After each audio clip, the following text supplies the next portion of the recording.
The first couple of times you tag a blue whale, your legs are shaking and you're trying to just focus and make sure you get that tag in just the right spot. So you're on this boat and you have about a 20-foot pole and you're trying to get as close as you can to this animal, and you have a 4-second window in which to get the boat close enough to put it on the animal and then get out of the way.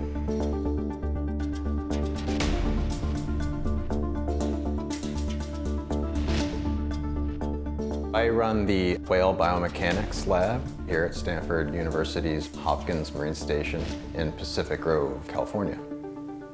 Our specialty is using suction cup attached tags that allow us to track and study whales underwater. So we use new tag technology to pry into the intimate daily diaries, is what we call it, of whales as they're swimming and foraging underwater. People have been fascinated by whales for thousands of years.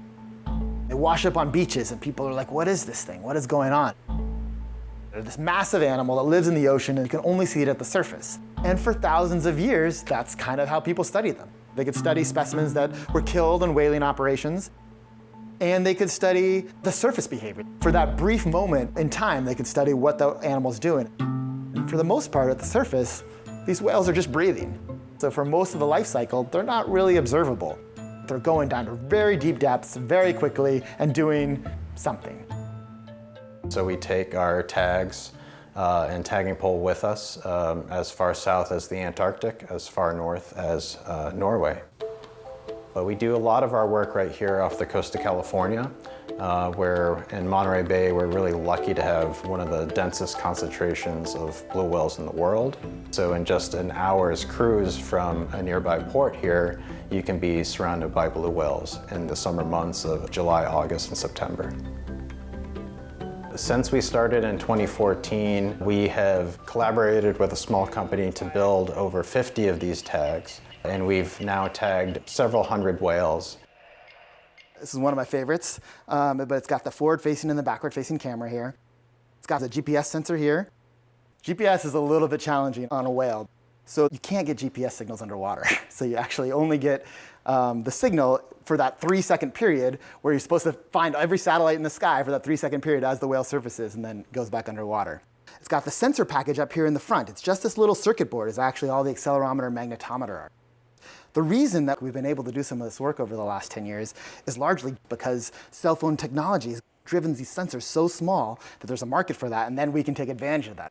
But what's cool about these tags is that they are all suction cup based. So it doesn't actually hurt the whale at all. It doesn't puncture any skin or anything like that. And it's basically just sticks on to the whale's back and just stays on there for 6 to 24 hours. Then eventually the suction fails and then the tag will float to the surface, and then we'll recover it with this antenna that's sticking up out of the back there. So we have this long pole and a boat, and what you'll see out here on the side is this whale start to surface up, and we're basically timing it so that we can do an approach from his side so we don't bother him. And then right when he's committed to surfacing, we're going to accelerate right up to him, and on the end of this pole, which is about 20 feet long, we'll drop this tag onto his back.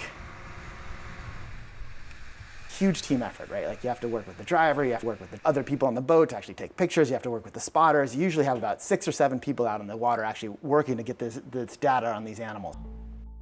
So if I was going to show you what that same process looked like from the tag's perspective, on the left-hand side you have this forward-facing part of the camera, and on the right-hand side you have the backward-facing cameras.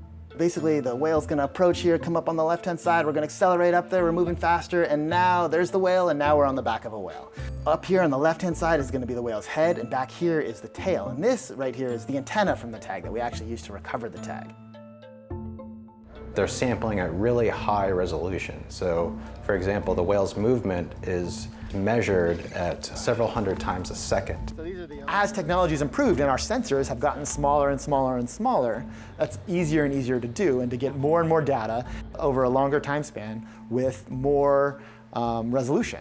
So we can finally now start to interpret and determine what are these whales doing when they go underwater.